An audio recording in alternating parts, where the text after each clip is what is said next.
Hi, I'm Dennis, and I'm here with the Stump's Baby XL smoker that I just got, about a year ago, and I've absolutely loved using this smoker. I'd like to just give you a tour around the smoker and tell you some of the things that are great about the smoker, and also some of the things that I've had to learn to do differently when I'm using this machine. So join me as I take you on a tour of the Stump's Baby XL smoker.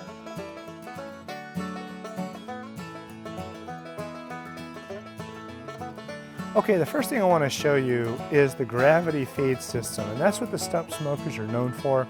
I know there's several gravity feed systems out there, but Stump's is really the one who really coined this. I don't know if anybody made it before him, but he really made the gravity feed system popular.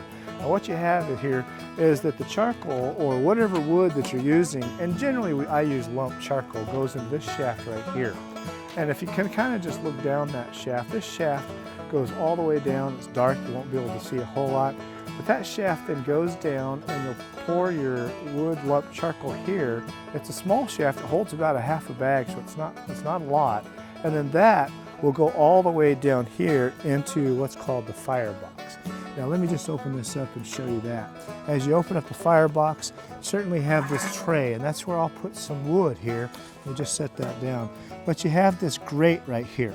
Now this grate comes out if I want it to, but I do have charcoal in there now, so it would all dump out if I did that.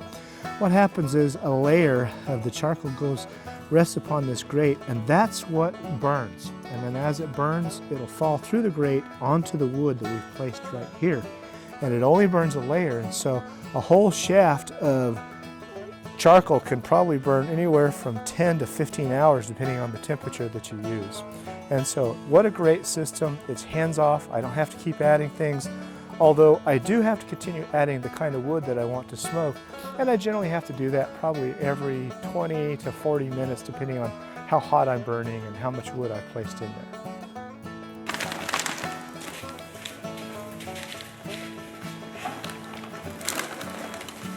Well, the charcoal that I like to use is hardwood royal oak.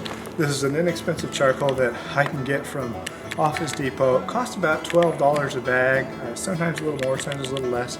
And I can do lots of smokes with this thing. This will probably smoke for about 30 hours. And so I love this stuff. It just comes in the bag. The only problem is sometimes some of the pieces are a little bit big, so I have to manage that. I'll just pour some in here.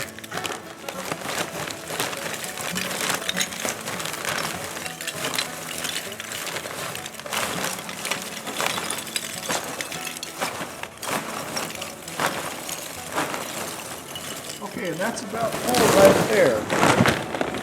Now the only thing I will also do is I wash the pieces as they came in. Most of them should be about this size, but in some cases I don't have a piece that's big right here. You may have a piece that's quite a bit bigger, so you just may have to break those up. If you don't do that, one thing that can happen is that as the shaft burns down, it can actually create an obstruction, hold some charcoal up, and then you can tell because your temperature is starting to go down because not enough of the charcoal has fallen to the grate. So I do watch that closely. I do take a stick occasionally and push stuff down if I need to do that.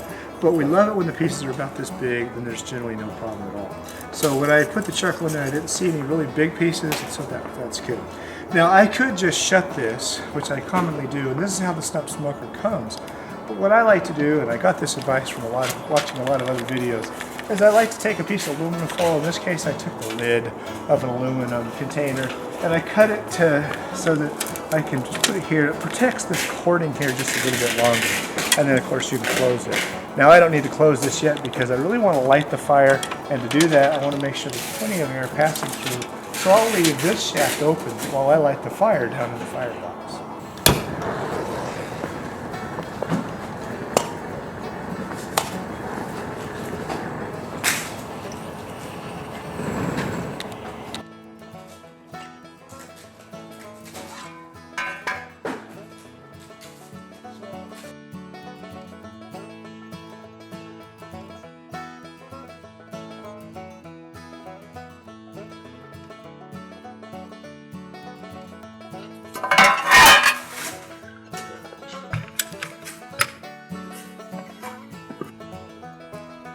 Okay, so we have here just an assortment of wood, and I want to just talk about it. I like to use hickory and pecan when I'm smoking chicken. Now, a lot of people use pecan. Pecan is the lighter wood here, and as you can see, it's very light. I have to order it from other places in the country, because if you look at all the snow around here, you can see I'm in the Northern Territory. So I'm up in Idaho. And then of course I like to use hickory. Hickory is really a good southern flavor. It's really raw. I could almost say it's just a little bit dirty, but it's kind of neat to use. It just adds that punch. For some people that's too strong. I like it just plain, but hickory and pecan together, especially when I'm smoking chicken, to me gives a great flavor. Okay, so now I have my little firebox tray, and that comes with the Baby XL smoker. It comes with all the Stump smokers. And as I said, I like to use a little hickory and a little bit of pecan. So just to start off, I have probably too much in here, but I like for the coals to have a chance to drop down, touch some piece of this wood, and begin smoking immediately as it comes up to temperature. If you'll look down here, you'll see that I still have my burner on. I've probably been going for just a couple of minutes. That's really as far as I need. But the coals are really probably lit at this point, so I can just go ahead and change this tray out. So I'll just remove this and press this right in here. Now look, the shaft is not as wide as this, and so what you want to do is realize the shaft comes down to about right here. So I do kind of clump this stuff in the middle a little bit, and as those charcoals burn, then this will definitely fall. Ashes will fall on here, or lit embers I should say, and it'll start smoking. Now just because it might be hot, I'm going to grab this. I'm going to do a little technique. I'm going to shake the grate, and as you see, some of the things have fallen down. I can do that every once in a while if I want to increase the smoke, but that should be good enough. Now all I have to do is go ahead and close this, and we'll get going. You do want to make sure your valve, of course, is open all the way. I've got here a fan because I use a Guru system, which I'll cover in another video, but essentially the temperature is being monitored, and if the fan spins, it's going to blow more air across the coals and cause the temperature to increase. So it's a great management system for the temperature as you go through there. Okay, I want you to take a look at the temperature gauge that comes with the Stump smoker.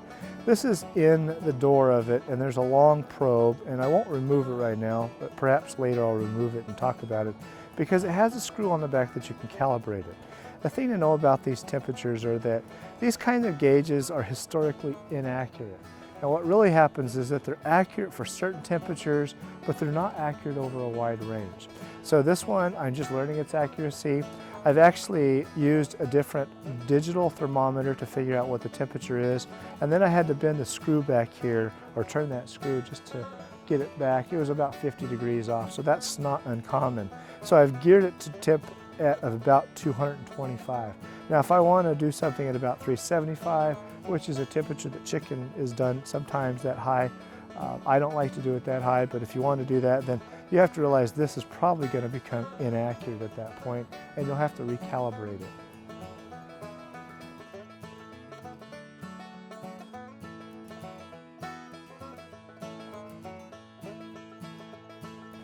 Okay, so I won't talk about this a whole lot, but rather than the temperature thermometer, which is an analog thermometer that's built into the door and comes with the Baby smoker, the Baby XL Stump smoker, I should say, I like to use what's called the Guru, and I won't talk about this. Perhaps I'll showcase this in another video, but as you can see, there's wires that come from it. It's digital. This one is Wi-Fi, so I can actually be somewhere else, and with an app on my phone, I can see what the temperatures are. I can even control the temperature.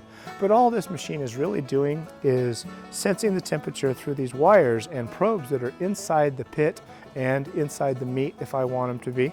And if the temperature goes down in the pit, then it sends a signal to the fan, which is down on the firebox, to blow a little more. A little more oxygen across the coals, it heats it up, and then this manages it that way. So it's really connected to a fan system. Really, if you're smoking, this is how you do it hands off. It's great. It may not seem like it's as fun as the old stick smokers where you had to vary just the amount of wood that you had in it, but these days who could sit around a smoker for 17 hours? So I love this. It costs, several $100s sometimes to get into these systems, but I would highly recommend that you calculate that into your smoker purchase right off the bat.